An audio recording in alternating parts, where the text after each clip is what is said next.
Hi guys, travel with Keerthi YouTube சேனலில் இணைஞ்சிருக்கிறோம். இன்றைக்கும் வழமை போல் ஒரு சுவாரஸ்யமான டாப்பிக்கோட தான் நான் உங்களை சந்திக்கிறேன். நிறைய பேர் நிம்மதியாக தூங்குறது எப்படி அப்படின்னு சொல்லி சிந்திச்சிட்டு இருக்கிறாங்க. இன்றைக்கி நிம்மதியான ஒரு தூக்கம் வேணும் அப்படின்னு சொன்னால் விஞ்ஞான ரீதியாக நம்ம என்ன செய்யணும் அப்படின்னு சொல்லி தான் பார்க்க போகிறோம். இப்போ வேலைக்கு போகிறவங்க நிறைய ரஷ்ல இருப்பாங்க.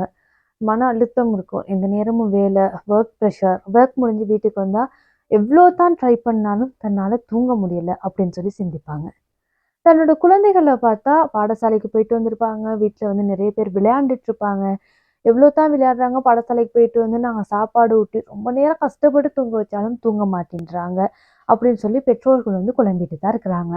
வீட்டில் இருக்கிற நம்மளுடைய முதியவர்களாக இருக்கலாம், இல்லாட்டி பெரியாக்கள் யாராவது இருக்கலாம். அவங்களும் நான் படுக்கிறேன், 2 ஹவராக படுத்தே இருக்கிறேன், கண்ணை மூடினா தூக்கமே வரதில்லை, நான் என்ன செய்யறதுன்னு தெரியல, நைட்டெல்லாம் அங்கிட்டு நடக்கிறேன், இங்கிட்டு நடக்கிறேன், பாட்டு கேட்குறேன், புத்தகம் படிக்கிறேன், சரி கொஞ்சம் மனதை ரிலாக்ஸ் பண்ணிட்டாவது படுப்போன்னு ஏதாவது ஒன்று செஞ்சாலும் நிம்மதியான தூக்கம் வருதில்லை அப்படின்னு சொல்லி சிந்திக்கிறவங்க நிறைய பேர் இருக்கிறாங்க.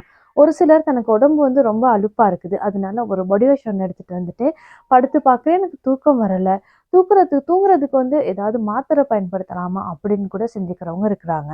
இன்றைய உலகம் ரொம்பவே வேகமாக ஓடிட்டு இருக்கு. இந்த வேகமாக ஓடிட்டு இருக்கிற இந்த உலகத்தில் நாமும் சேர்ந்து உலகத்தோட வேகமாக தான் பயணிச்சுட்டு இருக்கிறோம்.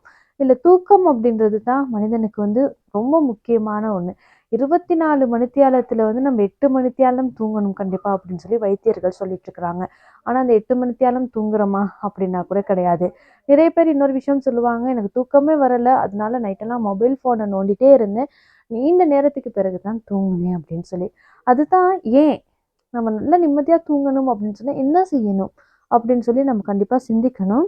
நம்மளுடைய உடலில் அதிகப்படியான வெப்பம் இருந்துச்சுன்னு சொன்னால் நம்மளால தூங்க முடியாதான். அதனால விஞ்ஞானிகள் என்ன சொல்கிறாங்கன்னு சொன்னால், உடம்புல இருக்கிற வெப்பத்தை நம்ம வெளியேற்றிட்டோம் அப்படின்னு சொன்னால் நமக்கு நிம்மதியான உறக்கம் வரும் அப்படின்னு சொல்லி சொல்கிறாங்க. அதுக்கு நம்ம என்ன செய்யணும்? நிறைய பேர் நினைக்கிற விஷயம், நான் குளிர்மையான நிறைய உணவு சாப்பிட்றேன், அதனால என்னுடைய உடல் அவ்வளோ வெப்பநிலையில இருக்காது அப்படின்னு சொல்லி சிந்திப்பாங்க. ஒரு சில நான் வந்ததுமே ஒஷ் எடுத்துடுறேனே, அப்போ வெப்பம் வெளியேறிடுமே அப்படின்னு சொல்லி சொல்கிறாங்க. அதெல்லாம் காரணம் இல்லைங்க. நீங்கள் நிம்மதியாக தூங்கணும் அப்படின்னு சொல்லி நினைக்கிறீங்கன்னா நீங்கள் உங்களுடைய கால்களை கழுவிட்டு போய் தூங்குங்க, நீங்கள் நிம்மதியாக தூங்கலாம். என்னடா அது, கால்களை கழுவிட்டு போய் தூங்குனா நிம்மதியாக தூங்கலாமா அப்படின்னு கூட இப்போ நான் சொன்னதை வச்சு நீங்கள் யோசிப்பீங்க. ஆமாங்க, என்னன்னு சொன்னால் நம்மளுடைய உடலில் இருக்கிற அனைத்து சூடும் கால் வழியாகவும் காது வழியாகவும் தான் வெளியேறுமா. அப்போ நிறைய பேருக்கு ஒரு கிளைமேட் ரீசன் இருக்கலாம், தலையோட குளிக்க முடியாமல் இருக்கலாம், எந்த நாளைக்கும் குளிக்கக்கூடிய ஒரு சூழ்நிலை இருக்காது, ஒரு நாள் விட்டு ஒரு நாள் குளிக்கக்கூடியவங்க கூட இருக்கலாம். எனவே நீங்கள் தூங்குறதுக்கு முன்னாடி காலை நல்லா சுத்தமாக நிறைய தண்ணீர் ஊற்றி குளிர்மையாக கழுவிட்டு படுத்தீங்கன்னு சொன்னால் உங்களுக்கு நிம்மதியான உறக்கம் வரும் அப்படின்னு சொல்லி விஞ்ஞானிகள் நிறைய ஆய்வுகள் மூலம் சொல்லியிருக்கிறாங்க. எனவே இன்னையிலேருந்து நீங்கள் யாருமே நிம்மதியான தூக்கம் வரலை அப்படின்னு சொல்லி சொல்லாதீங்க. நீங்கள் எல்லாமே செய்ய வேண்டியது என்னன்னு சொன்னால், கால்களை நல்லா சுத்தமாக கழுவிட்டு நிறைய தண்ணீர் ஊற்றி காலை குளுமைப்படுத்துங்க. கால் பாதங்களினூடாக உங்கள் உடலில் இருக்கிற சூடு வெளியே இருந்துச்சுன்னு சொன்னால் உங்களுக்கு நிம்மதியான ஒரு தூக்கம் வரும். ஓகே, இதே போல் ஒரு சுவாரஸ்யமான டாப்பிக்கில் உங்கள் எல்லாத்தையுமே சந்திக்கிறேன். பாய் பாய்.